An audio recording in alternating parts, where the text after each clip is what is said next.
सरोकार।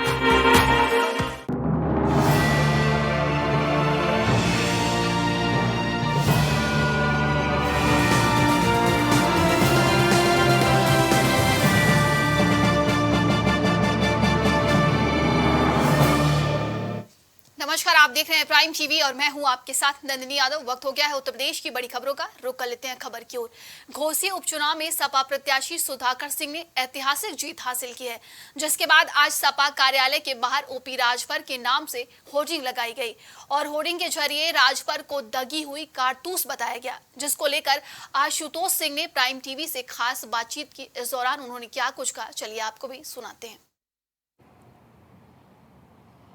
घोसी में हुए उपचुनाव के बाद से इंडिया अलायंस का हौसला बुलंद हो चुका है। अगर बात की जाए तो इस अलायंस के बनने के बाद से ये पहला चुनाव था जिसे लिटमस पेपर के तौर पर देखा गया। अगर बात की जाए तो इस चुनाव के अंदर वे ओम प्रकाश राजभर कहीं ना कहीं एक अब अलग ही पहचान लेकर चल रहे थे। तमाम दावे उनकी तरफ से किए जा रहे थे और नतीजे आए तो कहीं ना कहीं ओम प्रकाश राजभर के तमाम दावे खत्म हो गए, फेल हो गए। उसी क्रम में समाजवादी पार्टी पर आज एक पोस्टर लगता है, जो पोस्टर कहीं ना कहीं सियासत को एक रफ्तार देता है। उसी क्रम में हमारे साथ पोस्टर लगाने वाले समाजवादी पार्टी के युवाजन सभा के पदाधिकारी आशुतोष सिंह हैं। आशुतोष जी, आपके द्वारा पोस्टर लगाया गया है, पोस्टर के माध्यम से आप क्या बताना चाहते हैं उसमें? क्योंकि उसमें लिखा हुआ है कि ओपी राजभर दगे हुए कारतूस है, तो वो तो आपके सहयोगी रहे हैं। देखिए, सबसे पहले तो आपका बहुत बहुत धन्यवाद कि हमारा पक्ष जानने के लिए आप हमारे पास आए। देखिए, ओम प्रकाश राजभर जी एक बहुत बड़े बोल वाले नेता कहे जाते हैं। उनकी बातों को गंभीरता से कोई इस समय ले नहीं रहा है। अगर आप देखेंगे कि धरातल पर इस समय ओम प्रकाश राजभर का इस समय कोई अस्तित्व नहीं है। सिर्फ बड़ी बड़ी बातें वो चुनाव में कहते रह गए कि हम 50,000 से हराएंगे, 60,000 से हराएंगे। समाजवादी पार्टी के लोग 12 बजे के बाद छोड़ के चले जाएंगे मतदाता स्थल। और आज आप देखे होंगे कि काउंटिंग में किस तरीके से 11 बजे के बाद ओम प्रकाश राजभर गायब हो चुके हैं। अगर बात की जाए तो आपके पोस्टर कहीं ना कहीं अब देखा जाए तो सोशल मीडिया पर वायरल है, तमाम जगहों से आलोचना भी मिल रही है और सपा की तरफ से समर्थन भी मिल रहा है। ओम प्रकाश राजभर को इस चुनाव में समाजवादी पार्टी इतना टारगेटेड क्यों रखी है? देखिए, ओम प्रकाश राजभर इस समय हमारे नेता आदरणीय अखिलेश यादव जी के खिलाफ लगातार यह व्यक्ति उनके खिलाफ अनाप शनाप बोलते रहे हैं। इनके दोनों बेटे लगातार हमारे नेता के ऊपर हमला करते रहे हैं, जिसके लिए हमने उस पर व्यक्तिगत रूप से प्रतिक्रिया दिया है पोस्टर के माध्यम से। इसके पहले भी मैंने उनका समाजवादी पार्टी कार्यालय में आना निषेध किया था और इस बार मैंने उनको ये कहा है कि वो दगे हुए कारतूस हैं। और निश्चित तौर पर उनको ये जो हार हुई है घोसी में, ये उनकी हार है, क्योंकि वो हमेशा कहते रहे हैं कि समाजवादी पार्टी जो है इतने वोट से हारेगी। लेकिन जिस तरीके से आप इस समय देखे होंगे कि समाजवादी पार्टी 42,000 वोट से हारी है, एक पूरी तरीके से एनडीए जीती है। लेकिन जिस तरीके से आपने देखा होगा कि एक बहुत बड़ा एक जीत कही जा सकती है कि आने वाले 24 के लिए एक बड़ा मैसेज है उत्तर प्रदेश के लिए। अगर बात की जाए तो इस जीत के बाद से आप समाजवादी पार्टी के युवा नेता हैं, आपके साथ तमाम लोग हैं, तमाम आप युवाजन सभा को कहीं ना कहीं एक बड़ा पद आपके पास रहा है। जो युवा कार्यकर्ता हैं उनके हौसलों में कितना बुलंदी देखने को मिल रहा है? बिल्कुल, युवा पूरी तरीके से जोश में है। समाजवादी पार्टी उत्तर प्रदेश की मैं बात कर रहा हूँ कि समाजवादी पार्टी के सारे युवा इस समय एकदम जोश में है। हर जगह मिठाइयाँ बांटी जा रही हैं, हर कार्यकर्ता इस समय होश में है और 2024 के लिए कमर कस चुका है कि इस भारतीय जनता पार्टी को हराना है। अगर बात की जाए तो ओम प्रकाश राजभर जब चुनाव की घोषणा होती है, तमाम आपके प्रचारक वहां जाते हैं, उस वक्त अगर बात की जाए तो तब से ही ओम प्रकाश राजभर को आप लोग टारगेट कर रहे हैं। कहीं पियर का चाचा नाम दिया जाता है, एक नन्हा कार्यकर्ता तमाम बातों को बोलता है। आप भी घोसी गए थे, क्या कहेंगे? बिल्कुल, देखिए, वो नवरत्न यादव है और बहुत ही बढ़िया उसने पूरा चुनाव प्रचार उसने संभाला। चुनाव प्रचारक के रूप में उसको लगाया भी गया था एक तरीके से, और बहुत अच्छा उसने प्रचार किया। और आपने देखा होगा कि इसलिए टारगेट किया जा रहा है, मेन मुद्दे पे मैं आ रहा हूँ। टारगेट इसलिए किया जा रहा है कि आपने देखा होगा जब ये सपा में थे तो इन्हीं योगी आदित्यनाथ को ये कहते थे मंदिर भेज देंगे, घंटा बजाएंगे। वो नरेंद्र मोदी जी को, प्रधानमंत्री जी को कहते थे हम गुजरात भेज देंगे। अब आपने देखा होगा कुछ दिन पहले इन्होंने कहा कि अखिलेश यादव जी को सफाई भेज देंगे। इनकी हैसियत है सफाई भेजने की? 6 विधायक लेके ये अखिलेश यादव जी को सफाई भेज देंगे? इतनी हैसियत है इनकी? 125 विधायक समाजवादी पार्टी के हैं, उनको ये सफाई भेज देंगे? अपनी हैसियत में रहें ओम प्रकाश राजभर तो उनके लिए बेहतर होगा। अगर बात की जाए तो आगामी लोकसभा चुनाव है, लोकसभा चुनाव में भी ओम प्रकाश राजभर को क्या आप टारगेट करेंगे इसी तरह से? बिल्कुल टारगेट करेंगे। वो हमारे रडार पर है। समाजवादी पार्टी का एक एक कार्यकर्ता उनका विरोध करेगा और निश्चित तौर पे हम लोग पूरे जोर शोर से इसका विरोध करेंगे इनका। आप पूर्वांचल से आते हैं, पूर्वांचल के अंदर में समाजवादी पार्टी कहीं ना कहीं देखे तो लोकसभा चुनाव में बेहतर प्रदर्शन नहीं की थी। इस बार क्या उम्मीद की जाए, और अगर बात की जाए तो आप लोग की तरफ से तैयारी किस तरह की है और युवाजन सभा कितना तैयार है? देखिए, हम लोग पूरी तरीके से तैयार हैं, बूथ स्तर से लेके और जिले स्तर पर पूरी तरीके से तैयार हैं। लोकसभा को लेकर पूरे गंभीरता से प्रभारी बनाए गए हैं। हर जिले में प्रभारी नियुक्त किए गए हैं। हर लोग अपना बूथ स्तर पर काम कर रहे हैं। हम लोग भी जो रणनीति होगी, जो पार्टी की तरफ से दिशा निर्देश होंगे, उस पर काम करेंगे। आखिरी सवाल आशुतोष जी, इस चुनाव में कहीं ना कहीं देखा जाए तो आपके पार्टी के चाचा कहे जाने वाले चाचा शिवपाल पूरा अपना दमखम लगाकर घोसी में अपना कैंप डाल चुके थे और लगभग 10,000 से ऊपर घर जाते हैं। कितना मजबूती सपा के अंदर में आई है शिवपाल यादव की पार्टी में दोबारा से एंट्री के बाद से, क्योंकि मैनपुर के बाद अब घोसी में भी कहीं ना कहीं कामयाबी हासिल हुई है? नहीं, बिल्कुल शिवपाल जी के आने से बहुत ज़्यादा मजबूती समाजवादी पार्टी को मिली है और हम जैसे युवाओं को भी बहुत मजबूती मिली है। ये जो जीत है, ये शिवपाल, निश्चित तौर पे ये कहा जा सकता है कि ये जीत शिवपाल यादव जी की जीत है। शिवपाल यादव जी ने वहाँ ज़मीन पर रह के बहुत मेहनत की है और आगे भी आप देखेंगे कि शिवपाल यादव जी और भी इसी तरीके से और भी जगहों पर मेहनत करके चुनाव जिताएंगे। जी बिल्कुल। तो आप सुन रहे थे समाजवादी पार्टी के युवाजन सभा के पदाधिकारी आशुतोष सिंह, जिनका साफ तौर पे कहना है कि ओम प्रकाश राजभर को टारगेट हम इसलिए कर रहे हैं क्योंकि वो बड़ी बात बोलते हैं, उस पर काम नहीं करते हैं। साथ ही इनका ये भी कहना है कि इस चुनाव से सपा के जो तमाम कार्यकर्ता हैं, पदाधिकारी हैं, उनके हौसले बुलंद हुए हैं और आने वाले जो लोकसभा चुनाव है उसमें निश्चित तौर से इसमें एक मजबूती मिलते हुए नजर आएगी। कैमरामैन विजय के साथ मैं विभांशु, प्राइम टीवी लखनऊ। खबर रायबरेली से, जहां जमीनी विवाद में दबंगों की दबंगई सामने आई है। दबंगों ने महिला सहित कई लोगों को गाली गलौज देते हुए हाथापाई की, जिसका वीडियो सोशल मीडिया में वायरल हो रहा है। मामला जगतपुर थाना क्षेत्र के अंतर्गत पूरे बरजोर सिंह ग्राम सभा कल्याणपुर सुरजई का है, जहां जमीनी विवाद के चलते दो गुटों में संघर्ष हो गया। मामूली कहा आसानी से शुरू हुआ विवाद हाथापाई में बदल गया। वहीं दबंगों ने महिलाओं से अभद्रता भी की है। इस घटना से ग्रामीणों में अफरा तफरी मच गई, जिसका वीडियो सोशल मीडिया पर तेजी से वायरल हो रहा है।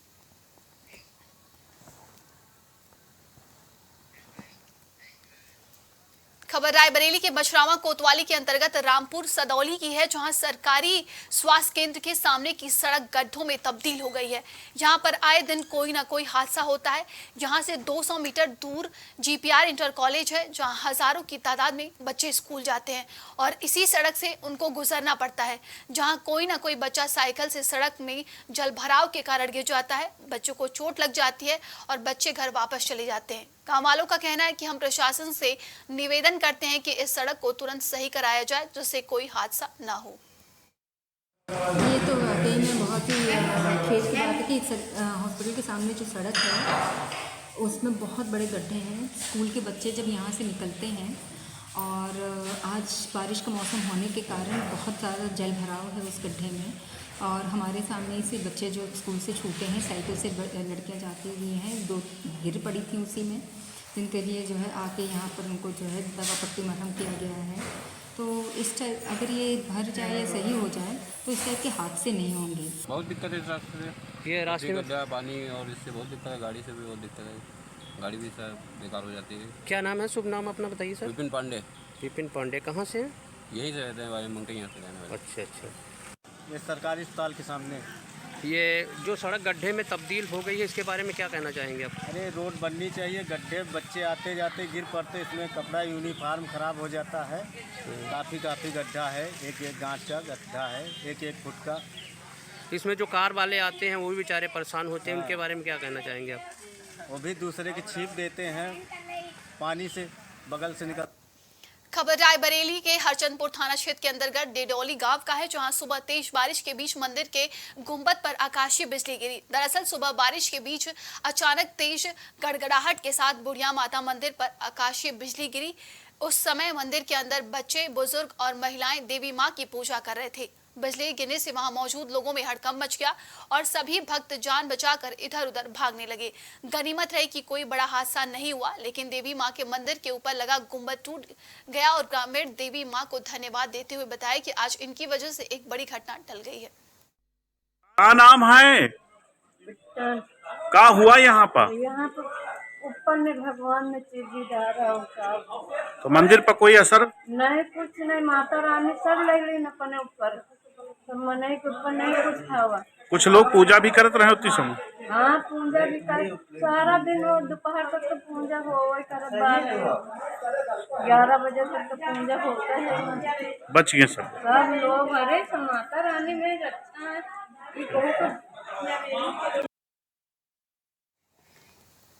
खबर मेरठ से, जहां की मशहूर पिंकी छोले भंडार की दुकान पर ग्राहकों को बासी खाना खिलाने का आरोप लगा है। दरअसल इंचौली के ग्राम खरदौनी निवासी सोहित का आरोप है कि पिंकी छोले भंडार की एक ब्रांच गंगानगर तलवार पेट्रोल पंप के बराबर में है। वहां का खाना खाकर उनके 2.5 वर्षीय भतीजे और 28 वर्षीय भाई रोहित की हालत बिगड़ गई है, जिन्हें नजदीकी अस्पताल में इलाज के लिए भर्ती कराया गया है। सोहित का कहना है कि खराब छोले भटूरे और रसगुल्ले खाने से उनकी तबीयत बिगड़ गई। इस मामले को लेकर उन्होंने एसएसपी, डीएम और फूड विभाग में शिकायत की है और उनके खाने की जांच की मांग की है। पश्चिम उत्तर प्रदेश की एक मशहूर दुकान पिंकी छोले भंडार के नाम से मेरठ में स्थापित है और काफी समय से लोगों को अपनी सेवाएं दे रहे हैं। लेकिन जो आज एक वाकया सामने आया वो सबको हैरान कर देने वाला है। एक बच्चा और उसके पिता जब वहां से छोले भटूरे खा के जाते हैं तो उनका स्वास्थ्य खराब हो जाता है और यहाँ तक की नौबत आ जाती है कि उन्हें अस्पताल में भर्ती होना पड़ जाता है। हमारे साथ में परिजन मौजूद हैं, हम इनसे बातचीत कर लेते हैं कि आखिर क्या पूरा मामला। क्या नाम है आपका? मेरा नाम सोहित चौहान है। सोहित जी, क्या हुआ है, किस तारीख को हुआ है, पूरा मामला बताइए। ये तारीख है 6 तारीख है, यानी लगभग परसों की बात है शायद। समय है 3:30 बजे। तो मेरा भाई रोहित और मेरा भतीजा मेरठ शहर से आ रहे थे, गांव के लिए जा रहे थे। तो थोड़ा एक रेस्टोरेंट पड़ता है पिंकी छोले भंडार, जिनकी एक ब्रांच है लालकुर्ती में भी। तो थोड़ा वहाँ पे रुक के उन्होंने खाया। तो खाना खाने के बाद जब घर पहुंचे तो उनकी हालत बिगड़ गई। भाई को उल्टी हुई है और भतीजा है, उसको इतनी उल्टी हुई है बहुत, उसको हॉस्पिटलाइज कराया गया है दिव्या ज्योति में, जो गंगानगर में पड़ता है हॉस्पिटल। तो वहाँ पे डॉक्टर ने बताया कि उनको फूड पॉइजन हो गया है। तो अब तो थोड़ा सुधार है, आज उनकी छुट्टी करानी है। मैं तो आप लोगों से यही अपील करता हूँ कि अपने बच्चों को थोड़ा ध्यान रखे, बाहर का खाना ना खिलाए लगभग, और बस उस रेस्टोरेंट में ना जाए, मैं तो ये बोलता हूँ। अच्छा, बताया जाता है बहुत फेमस दुकान है, लोगों की तमाम भीड़ रहती है, खाना बहुत स्वादिष्ट बताते हैं। तो ऐसा खाना खाने के बाद में बच्चे की और उसके पिता की तबीयत कैसे खराब हो गई? अब मानते हैं कि खाना अच्छा है, लेकिन हमें तो नहीं पता वहाँ पे क्या मिलाया जा रहा है, किस चीज़ से खाना बज रहा है। मैं तो ये बोलता हूँ कि वहाँ की जाँच कराई जाए कि लोगों को भरोसा हो जाए बस। अच्छा, शिकायत आपने कहाँ कहाँ की और क्या आश्वासन मिला है? एसएसपी के यहाँ पे की है मैंने, और डीएम साहब के यहाँ भी गए थे, फूड इंस्पेक्टर के यहाँ भी करी है। तो उन्होंने आश्वासन दिया है कि हम कार्रवाई करेंगे, की जांच कराएं। अच्छा, आपने फूड विभाग का नाम लिया, जबकि फूड विभाग का काम होता है इन सभी रेस्टोरेंट खाने पीने की चीजों का सैंपल लेना, उनकी जांच कराना। तो क्या इस तरीके की जांच पड़ताल होती रहती है फूड विभाग की तरफ से? मेरे को तो नहीं लगता, कभी न्यूज भी नहीं पढ़ी मैंने कि यहाँ पे ऐसा कुछ हुआ, ये पकड़ा गया, ये सैंपल पकड़ा गया। इसलिए बोल रहा हूँ कि आपसे रिक्वेस्ट है कि इसकी जांच कराई जाए कि दूसरा बच्चा ना बीमार पड़े। तो बिल्कुल देखिए, ये सरासर जो लापरवाही है वो मेरठ के फूड विभाग की नजर आती है, क्योंकि फूड विभाग की एक बड़ी जिम्मेदारी होती है कि ऐसे खाने पीने वाले स्थानों पर जाकर उनकी चेकिंग की जाए समय समय पर और उनके सैंपल लेकर उन्हें जांच के लिए भेजे जाए और आगे की कार्रवाई की जाए। लेकिन ये फूड विभाग की लापरवाही है जो आज 2 लोगों की जिंदगी के साथ में खिलवाड़ बढ़ा हुआ है।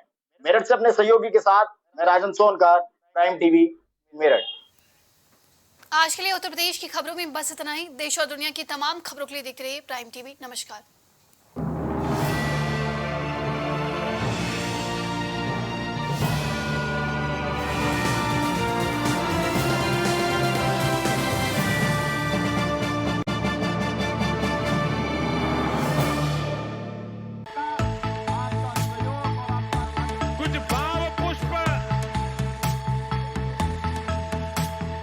आप देख रहे हैं प्राइम टीवी।